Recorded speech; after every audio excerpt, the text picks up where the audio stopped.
यह कहानी हमें हमारे सब्सक्राइबर मोहम्मद आरिफ ने भेजी है, जो श्रीनगर के रहने वाले हैं और पिछले 15 सालों से कश्मीर की कठिन घाटियों में ट्रक चला रहे हैं। आरिफ भाई ने इस अनुभव को अपनी ज़िंदगी का सबसे डरावना वाक़या बताया है। यह घटना 2017 की सर्दियों की है, जब बर्फ़ से ढकी घाटियों के बीच उन्होंने एक ऐसा अनुभव किया जिसने उनकी सोच को हमेशा के लिए बदल दिया। तो चलिए कहानी को अब शुरू करते हैं। नमस्कार दोस्तों, मेरा नाम मोहम्मद आरिफ है। कश्मीर की वादियों में ट्रक चलाना एक आम काम नहीं है। यहाँ की हर सड़क अपने आप में खतरनाक है। कड़कती ठंड, बर्फबारी और कई जगहों पर खड़ी चढ़ाई, यह सब किसी भी ड्राइवर के लिए चुनौती होती है। इन सब के बावजूद मैं हमेशा अपने काम को पूरे दिल से करता हूँ। लेकिन एक रात कुछ ऐसा हुआ जो आज भी मेरी रूह को हिला देता है। यह 2017 की एक सर्द रात थी। मैं श्रीनगर से जम्मू के लिए ज़रूरी सामान लेकर निकला था। मेरे ट्रक में कुछ खाने पीने का सामान और रोज़मर्रा की चीज़ें भरी थी। सर्दियों के दिनों में कश्मीर में शाम जल्दी ढल जाती है और उस दिन भी रात का अंधेरा जल्दी छा गया था। रात के करीब 11 बज चुके थे। आसमान में चांदनी चमक रही थी, लेकिन घाटी में घना कोहरा और बर्फ़ गिरने लगी थी। सड़कें सुनसान थीं और बनिहाल टनल तक का सफ़र मुझे अकेले ही करना था। यह रास्ता खतरनाक होने के साथ साथ वीरान भी था। यहाँ ना तो ज़्यादा ढाबे मिलते हैं और ना ही कोई गांव। जैसे ही मैं बनिहाल के करीब पहुँचा, मैंने देखा कि सड़क किनारे एक आदमी खड़ा है। वह सफ़ेद कपड़े पहने हुए था और इतनी ठंड के बावजूद उसने गर्म कपड़े नहीं पहन रखे थे। वह हाथ उठाकर मुझे रोकने का इशारा कर रहा था। पहले तो मैंने उसे नज़रअंदाज किया। इतनी रात को किसी अजनबी को ट्रक में बिठाने का मन नहीं था। लेकिन जैसे ही मैं ट्रक को आगे बढ़ाने लगा, वह आदमी अचानक ट्रक के ठीक सामने आ गया। मैंने ज़ोर से ब्रेक मारी। वह मेरी तरफ आया और लिफ्ट मांगने लगा। उसकी आवाज़ धीमी और अजीब थी। उसने कहा, भाई मुझे जम्मू तक जाना है, मेरी मदद करो।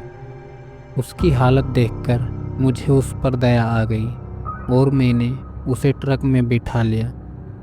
ट्रक में बैठते ही मेरे अंदर एक अजीब सी ठंड महसूस होने लगी। ठंड इतनी तेज़ थी कि मेरी उंगलियां सुन्न होने लगी थी। मैंने उससे बात करने की कोशिश की, भाई इतनी रात को यहाँ क्या कर रहे थे? लेकिन उसने कोई जवाब नहीं दिया। कुछ किलोमीटर चलने के बाद मैंने महसूस किया कि वह आदमी मेरी तरफ देख रहा था।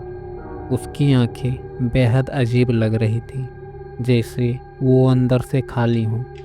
मैंने अपनी नज़रें हटा ली और ट्रक चलाता रहा।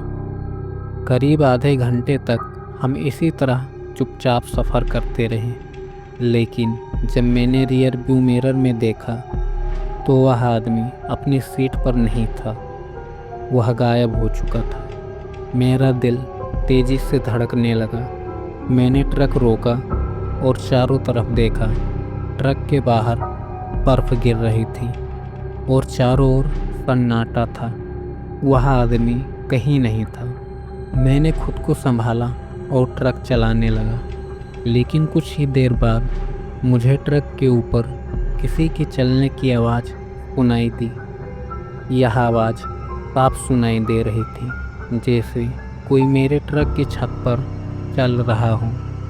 मैंने ट्रक की खिड़की से बाहर झांका, लेकिन कुछ नहीं दिखा। डर के मारे मेरी हालत ख़राब हो गई थी।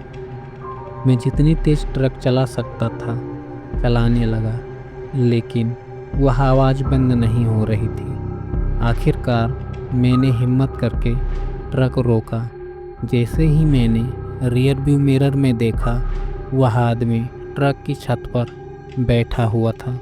उसकी आंखें लाल हो चुकी थी और उसके चेहरे पर एक खतरनाक मुस्कान थी। मुझे समझ नहीं आ रहा था कि मैं क्या करूं।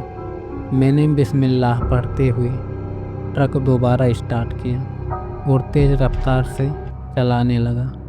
कुछ किलोमीटर आगे मुझे सड़क के किनारे एक मस्जिद दिखाई दी। मैंने ट्रक वहीं रोक दिया और मस्जिद के अंदर भागा। मस्जिद के अंदर कुछ लोग बैठे हुए थे। मैंने उन्हें पूरी घटना बताई। उन्होंने मुझे तसल्ली दी और कहा कि मैं फ़िक्र ना करूं, सब कुछ ठीक हो जाएगा। मस्जिद के मौलवी ने बताया कि उस रास्ते पर कई साल पहले एक हादसा हुआ था जिसमें एक आदमी की मौत हो गई थी। तभी से लोग उसकी आत्मा को वहां भटकते हुए देखते हैं। मैंने उस रात मस्जिद में ही रुकने का फैसला किया। वहां के लोगों ने मेरी काफ़ी मदद की। सुबह की नमाज के बाद मैंने मस्जिद के मौलवी से दुआ करवाई और सफ़र जारी रखा। आज भी जब मैं उस घटना को याद करता हूँ तो मेरी रूह काँप जाती है। मैं अब भी उस रास्ते से गुजरता हूँ, लेकिन हर बार दुआ पढ़कर ही सफ़र शुरू करता हूँ। तो दोस्तों, यह थी मोहम्मद आरिफ जी की कहानी। मोहम्मद आरिफ जी की यह कहानी कश्मीर की खौफनाक घाटियों और वहाँ के रहस्यमय रास्तों का एक डरावना अनुभव थी। क्या आपने भी कभी ऐसी कोई डरावनी घटना महसूस की है? अगर महसूस की है तो हमें अपनी कहानी भेजें। हम आपकी कहानी को भी अपने चैनल पर पेश करेंगे।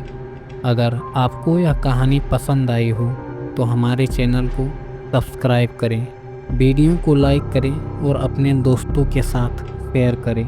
फिर मिलते हैं एक नई डरावनी कहानी के साथ। तब तक सुरक्षित रहें। कहानी सुनने के लिए आप सभी का बहुत बहुत धन्यवाद।